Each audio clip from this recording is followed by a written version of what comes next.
আসসালামু আলাইকুম। গোপালগঞ্জের ট্র্যাজেডির পরে আওয়ামী লীগ রোববার হরতালের ডাক দিয়েছে।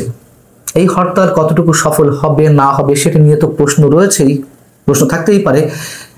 কিন্তু সাবেক প্রধানমন্ত্রী আওয়ামী লীগের সভানেত্রী তিনি দলীয় নেতাকর্মীদের উদ্দেশ্যে নির্দেশ দিয়েছেন, যার যা কিছু আছে তা নিয়ে প্রস্তুত থাকতে গণপ্রতিরোধ গড়ে তোলার নির্দেশ দিয়েছেন তিনি একটি অডিও বার্তাতে।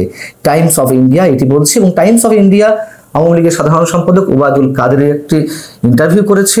সেখানে ওবায়দুল কাদের যা বলছেন তা হচ্ছে, জনগণের গণপ্রতিরোধ গড়ে তোলা হবে এবং আমাদের নেত্রী যমুনা অভিমুখে অর্থাৎ প্রধান উপদেষ্টার বাসভবনের অভিমুখে দীর্ঘ পদযাত্রার ডাক দিয়েছেন। প্রতিটি জেলা থেকে জনগণ এবং আওয়ামী লীগ কর্মীরা রাস্তায় নেমে ঢাকার দিকে হেঁটে যাবেন। শেখ হাসিনা জনগণকে গণপ্রতিরোধ কর্মসূচিতে অংশ নেওয়ার জন্য প্রস্তুত থাকতে নির্দেশ দিয়েছেন।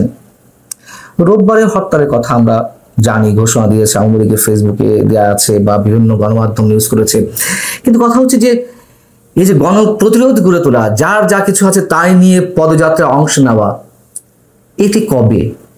এবং এই যে হেঁটে চলে আসার জন্য বলছে পদযাত্রার উদ্দেশ্যে, এটিকে এই মুহূর্তে এতটাই সহজ নাকি আওয়ামী লীগের অস্তিত্ব রক্ষার জন্য তারা সত্যি সত্যি দেয়ালে পিঠ থেকে যাওয়ার কারণে যে কোনো কিছু করতে তারা এর মধ্যে প্রস্তুতি নিয়েছে?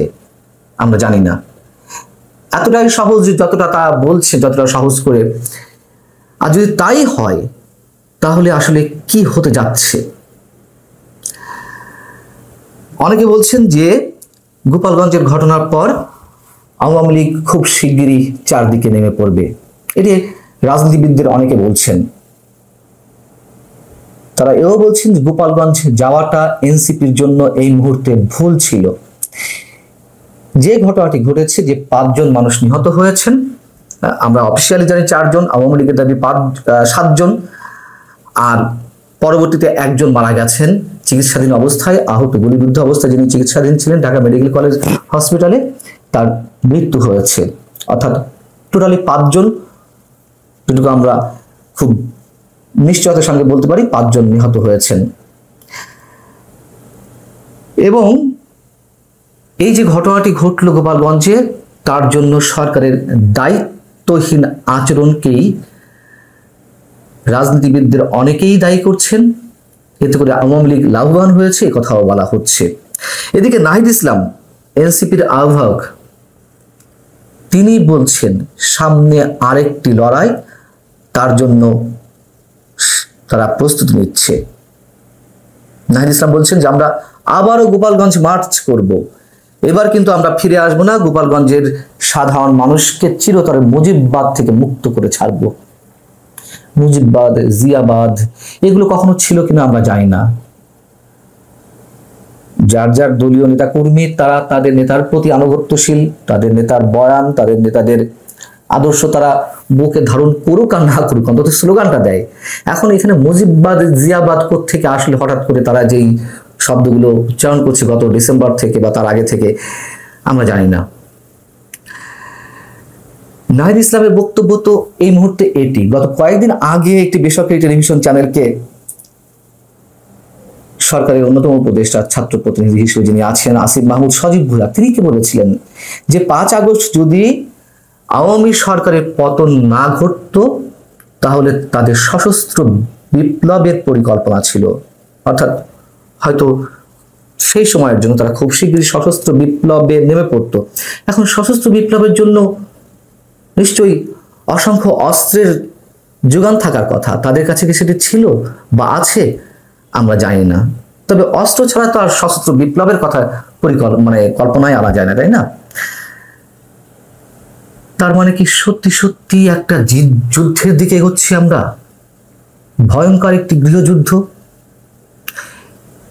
অনেকে তো এও বলছেন নির্বাচন না দেওয়ার জন্য, নির্বাচনকে প্রলম্বিত করতে সরকারের জন্য একটা অস্থির সময়ের খুব প্রয়োজন।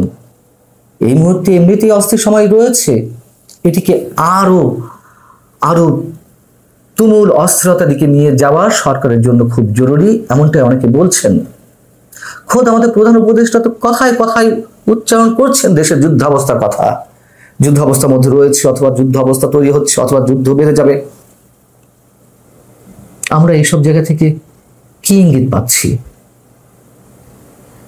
এবং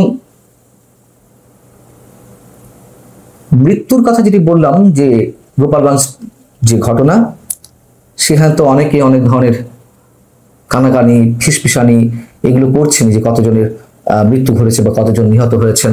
এর আগেই বললাম যে আওয়ামী লীগের পক্ষ থেকে 7 জন দাবি করা হচ্ছে নিহত হয়েছেন, অসংখ্য মানুষ গ্রেপ্তার করা হয়েছে, এখনো চলছে। এবং কারফিউ শনিবার সকাল 6টা পর্যন্ত আবারও বহাল রাখার কথা বলা হয়েছে সরকারের পক্ষ থেকে। কি চলছে গোপালগঞ্জে? কতটুকু খবর আমরা গণমাধ্যমে পাচ্ছি? অনেক প্রশ্ন। গণহত্যার অভিযোগ নিয়ে যারা আওয়ামী লীগের নেতাকর্মীরা বিদেশে পালিয়ে আছেন, আমি প্রথমেই যে কথাটি বলছিলাম যে রোববার যে হরতালের ডাক দেওয়া হয়েছে সেটা আসলে কতটুকু সফল হবে। এর আগে গত 18ই ফেব্রুয়ারি আওয়ামী লীগের পক্ষ থেকে হরতালের ডাক দেওয়া হয়েছিল ফেসবুকে ঘোষণার মাধ্যমে, আওয়ামী লীগের যে অফিসিয়াল ফেসবুক পেজ রয়েছে সেটির মাধ্যমে।